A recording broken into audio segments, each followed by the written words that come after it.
Okay, we have Duke student athletes up on the podium. We have Cooper Flagg, we have Con Knippel, we have Tyrese Proctor. Gentlemen, welcome to Newark. Happy to have you here. We're going to go right to questions. Once again, if you have a question, just raise your hand. We will bring microphone to you, name and media affiliation before asking your question, starting here, center front.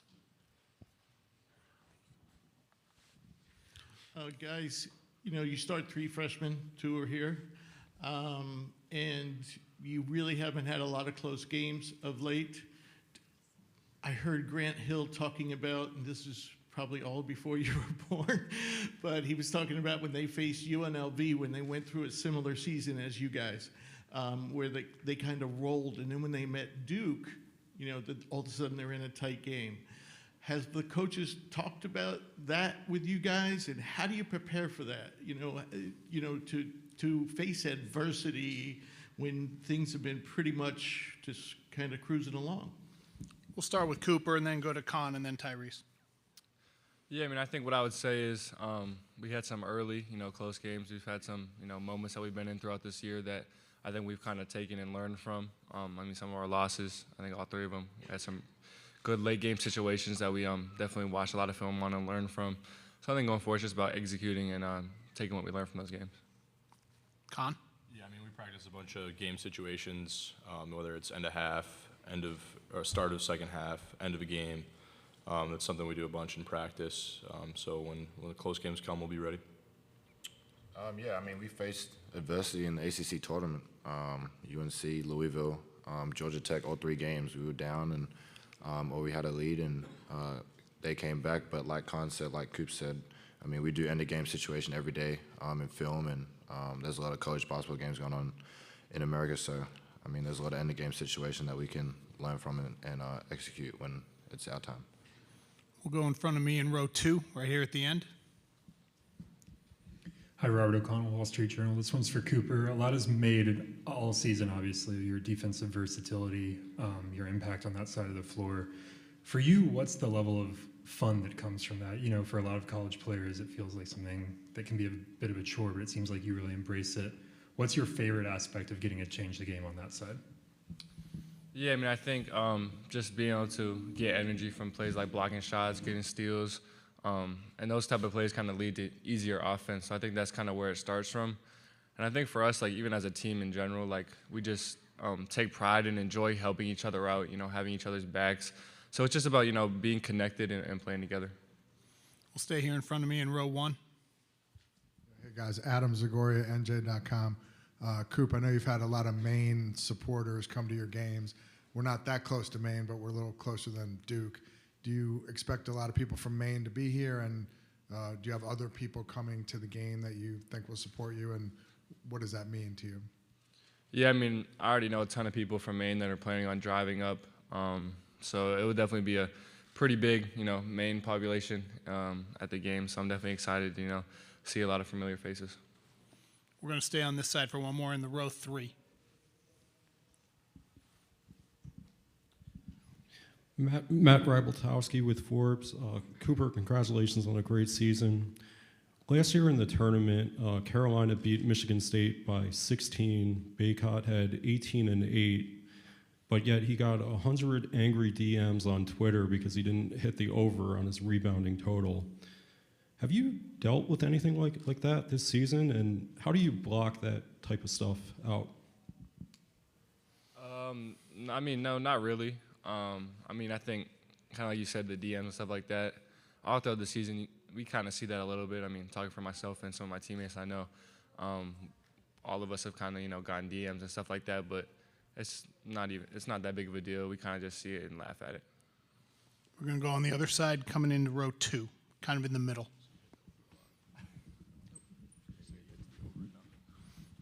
Con, obviously Duke has a long history of great three-point shooters on their team. For you, how did you sort of develop that game as a kid, or that part of your game as a kid leading up to this point, and what is it about the way you guys play offense that gets you so many open looks that you can shoot such a high percentage? Yeah, we have a bunch of good shooters on the team, especially this guy and Isaiah and Cooper. So it's hard to guard a bunch of shooters on the floor, so it gives us a bunch of looks. But growing up, I mean, my dad was a pretty good shooter, so just learning from him, getting reps up. And, I wasn't great in middle school, but as I got to high school, just the amount of reps that you take really helps you prepare. Right behind her in row 3. Stephen Joyce, ABC News. Cooper, for you. 3 years ago was this month, to go to the main point, you won your state championship for Nokomis, actually against my hometown high school, so no beef here. But 3 years ago, you're a 15-year-old freshman. Now you're an 18-year-old freshman at Duke. At 15 years old, could you have seen yourself on, the biggest stage? What motivated you to that point from a state title to now Sweet 16? Yeah, I mean, I think it goes back to something I like to say. It's just like, this is just something I dreamed about ever since I was a little kid. These are the moments that I imagined myself being when I was in the driveway, things like that. So just a surreal feeling to, be here in these moments and have these opportunities. I just feel really blessed. We're in the back, standing. John. John Fanta, Fox Sports. Cooper, I was talking with Matt Cohen from Montverde yesterday, and he told a story about you guys facing Paul VI last year, and that Pat Gongba was trying to say hello to you in the hotel lobby, and he said, I didn't get much of a hello back. He and Darren were kind of given the next year we'll be friends. How hard was that for you to stay locked in that moment and say, that'll wait for next year when we're buddies? Yeah, I mean, I think for me, it's all competition. It's all friendly competition at the end of the day, but we can be friends outside of the court or whatever it is. But if I know I'm matching up against somebody or I'm about to play them the next day, I know I have to be locked in and be ready to have no friends on the court. So that's kind of where that comes from. We're going to come back to this side in the front row right over here. Cooper, Steve Serby, New York Post. How do you feel about the comparisons with Larry Bird, and what do you remember watching clips of Bird when you were a kid? Yeah, I mean, obviously I grew up watching old Larry Bird videos and stuff like that. The 85-86 Celtics team and their championship that year. So obviously it's really cool to hear people say that. I mean, he's a legend, so it gives me a lot of confidence, and it's just a big compliment. How do you feel about The comparisons, I don't really have too much to say on how I compare to him or not. I don't really compare myself to anybody. I just try and be my own player. We'll stay here in the second row on this side. End of second row.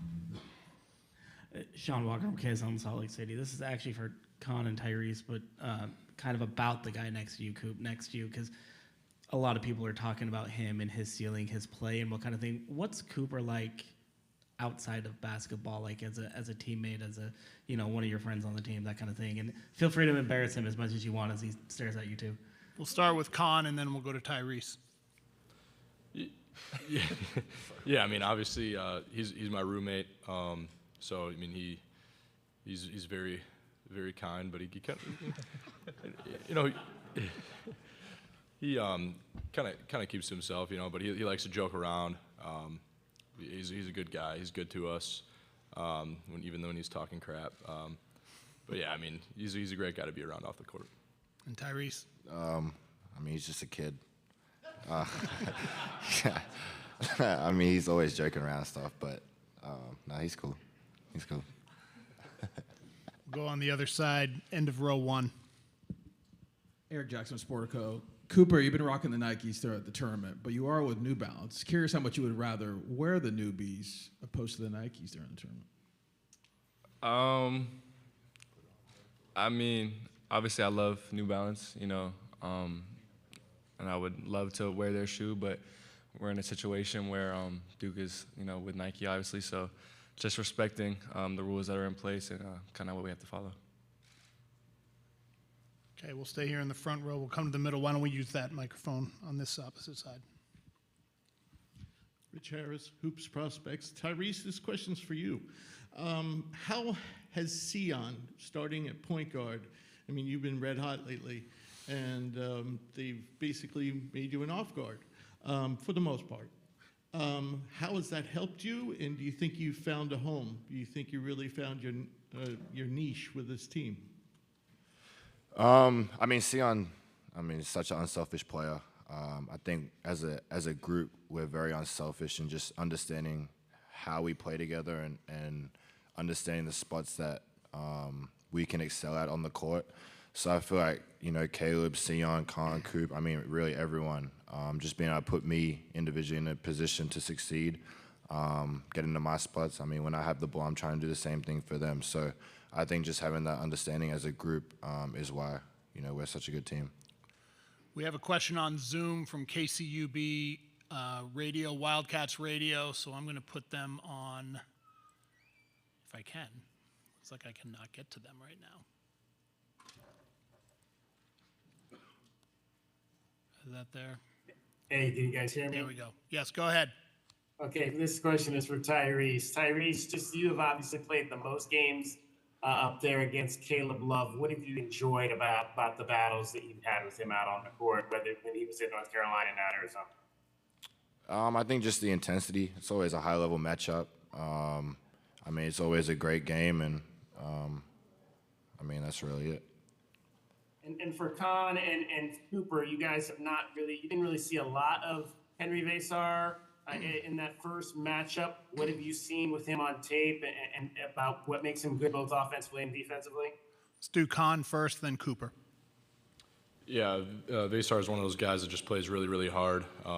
Mucks up a game. Obviously, he's really dangerous on the offensive rebounds, but he knows how to play on both ends. Yeah, I would say to what Con said, just a good player. I'm going to play really hard, and he can just be a weapon for him. Okay, do we have any more questions for the student athletes at this time? We'll do one more right here, Gina. Cooper, I imagine it's hard to zoom out at this point when the goal is still in front of you, but just when you look over the course of the season, what are you most pleased with as far as where you've progressed in your game or improved? I'm not really sure. I haven't really, taken much time to look back and look at the year we've had. I think something that I'm just most proud of is, our team as a whole just coming together and being so connected, going into so many battles together and just coming out with a lot of wins. Okay.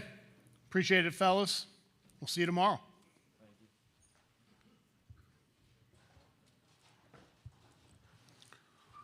We'll have head coach John Shire in just a minute or so.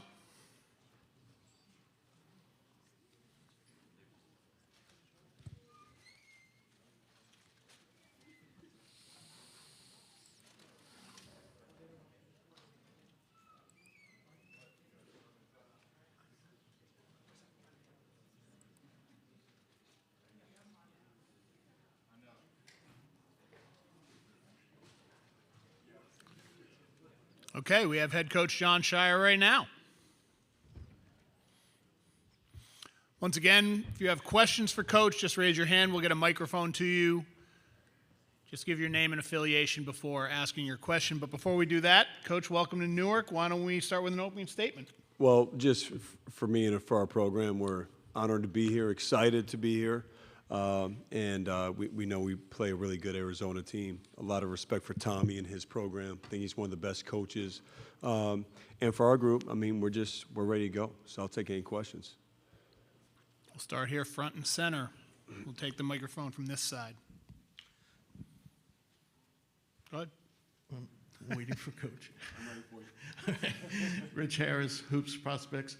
Coach, this game has the potential, your front lines, both teams could look very different. I'm assuming Malik is out. So Malik, it's day-to-day with Malik, and there's a chance he could be available tomorrow night. Okay. Having said that, their front line's going to look a lot different.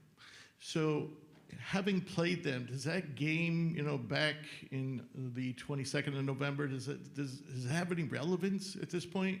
I'm not sure how much it means, to be honest. I think watching that game back, I'm sure Tommy would say the same. We're very different, so are they. Different personnel. The game was slow. I think both teams are playing a lot faster. But naturally, there's still some things you can take away. But overall, I think we're two very different teams playing a lot more confidently. the cohesiveness of both groups is different.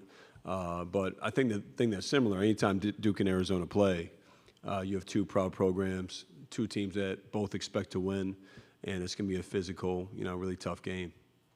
We'll stay in the front row here on this end, and then we'll come over here. Hey, John, Adam Zagoria, good to see you. Caleb's obviously had some big games against Duke in his career. You guys kind of held him down in the earlier game. What challenges does he present defensively, and could he be a big factor in this game? Well, sure. I mean, he's their leading scorer and leads them in assists. I mean, he's obviously a key player for them. The thing that he does, he can shoot shots at any time, and he can hit shots at any time. And, I think he's an improved passer, somebody that's not afraid.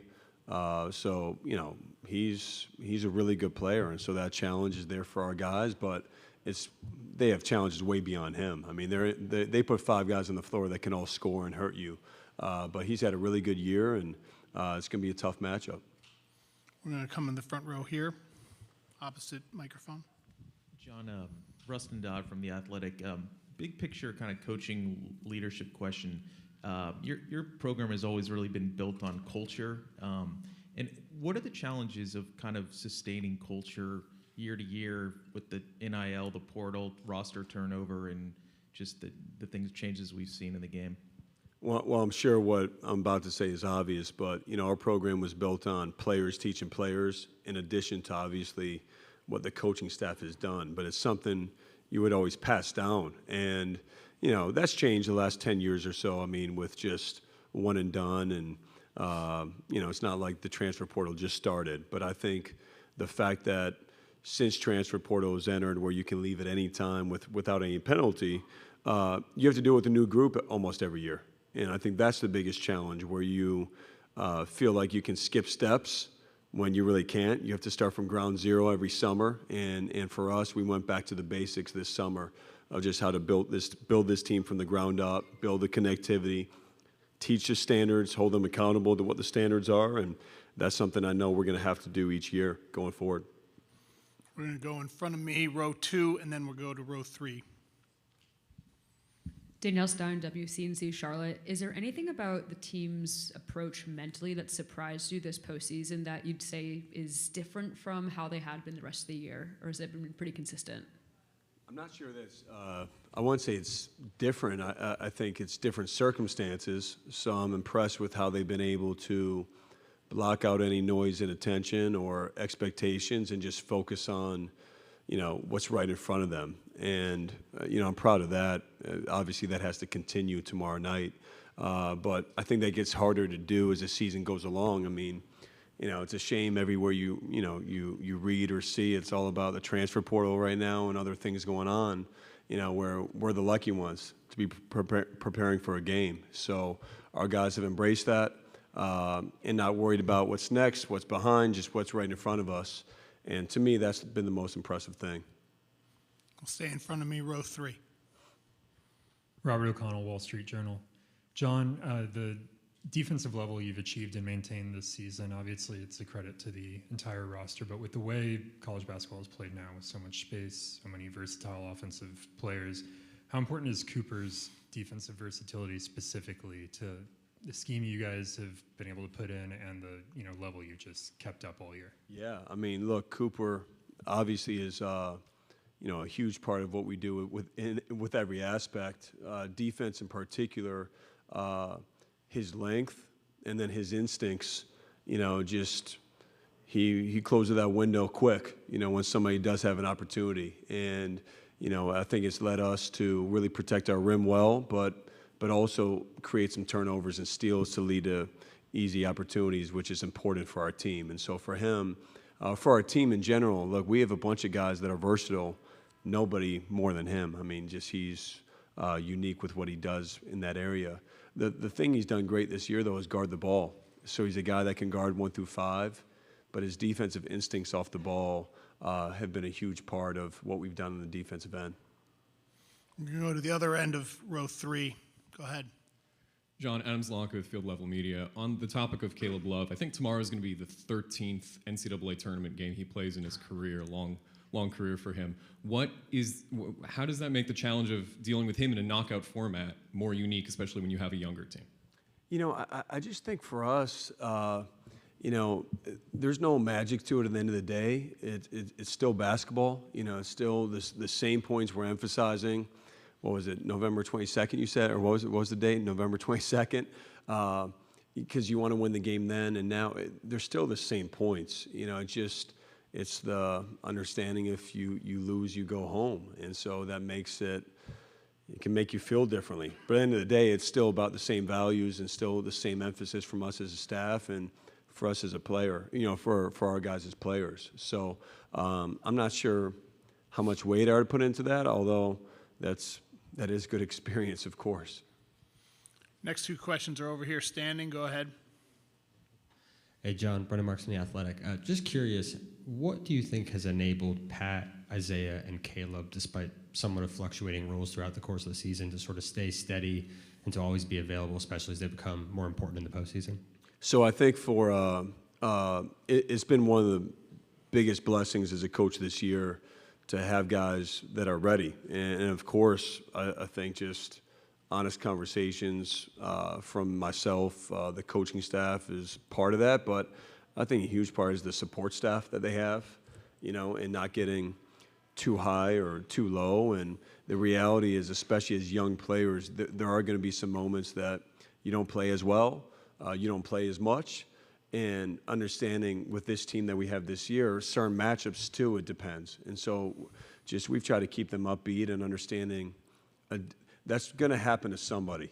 And so just all of a sudden the next game, they can be totally different. And the three guys you mentioned, Isaiah, Caleb, and Pat, right? Those are the three.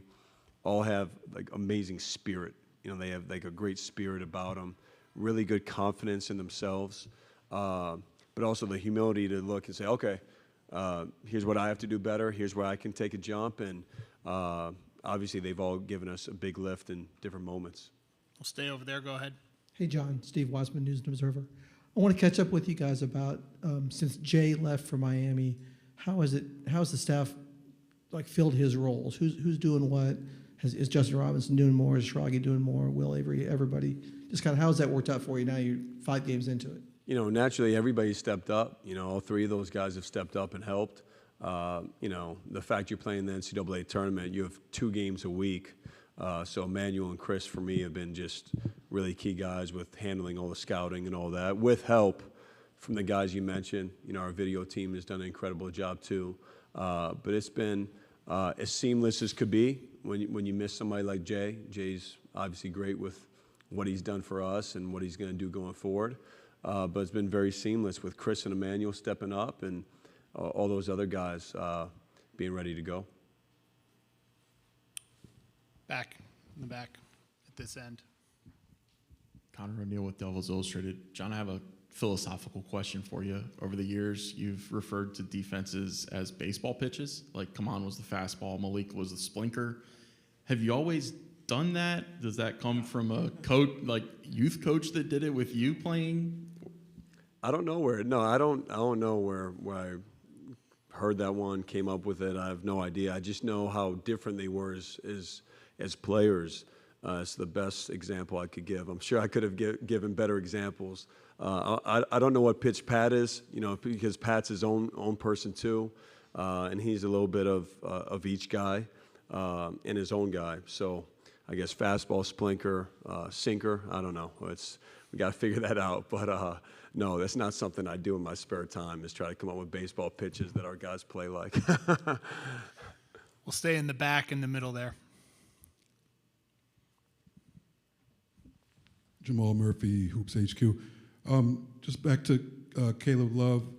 You obviously matched up with him a bunch, you know, since the start of his career. You mentioned he's, you know, become a better passer. Just from seeing him at the start to now, you know, what other improvements have you seen from him? Well, I think just his game has grown, and I think just with the job Tommy's done, Arizona, the way they play up tempo, you know, he's the same player in terms of how he scores and all that. He's just better at everything. And I think that's a credit to his growth and the job that, you know, him, his teammates, coaching staff, everybody that's helped him. But he's scoring off the bounce, scoring off catch and shoot to the rim. He's continued to develop all around as a player. But I mentioned the passing. I think that's been noticeable, and who he is all around, I would say. We're going to come here front and center using the opposite mic. Rich Harris, Hoops Prospects again. Coach, do you get annoyed at all the noise around Cooper because he made the comments that he might want to come back to Duke, and everyone keeps on saying, oh, he's crazy? I actually saw an article a couple days ago that put a dollar figure on it. Would people just, I know I'm kind of getting my opinion in here, but I think they're overlooking the whole college experience. What are your thoughts on that? Well, a couple things. One, I think you would be amazed with how much I really don't read or block out. So that's the first thing. So that's news to me that people are still talking about that. I didn't know that. I'll say this, and this is aside from Cooper, because Cooper is about to move on with something incredibly special. The next step he's going to go after this. But happiness doesn't necessarily equate to, just becoming a pro or just making money. And although they're making money either way now, but I think it's important for guys to, each guy is their own individual. So I think depending on the situation, guys should make the decisions for themselves. But Cooper's thing is different. Cooper's thing is, that's said and that's going to happen, and as it should. But I don't even know the article you're referencing. I don't know what people are saying. So I'm focused on Arizona, and that's it. We do have a question on Zoom from KCUB. I don't know if I'm going to be able to get them up and running, so if you can do it in the back. Coach Schreier, David Kelly, Wildcats Radio 1290. Is it true that Arizona was one of your final choices when you were being recruited for college? And if that's so, what do you remember about the Lute Olson experience of that recruiting process and why ultimately Arizona was not the place you chose to go to? Well, yeah, you're taking me back now. That was, it feels like a long time ago. They were, my final three were Duke, Illinois, and Arizona. And I just love Coach Olson. He was awesome to meet, to be around. I had a great visit there, although the visit was on the heels of Arizona actually playing Illinois in, I think, Elite Eight game, I think it was. But just love Coach Olson, love the way they played. And ultimately, it wasn't about what wasn't right at Arizona, it was about what was right at Duke. And that's just where I felt I belonged and where my heart belonged. But yeah, really respected those guys and loved the time there. All right, Coach, we appreciate you taking the All right, time. We will thank see you you tomorrow. All right, thank you, guys.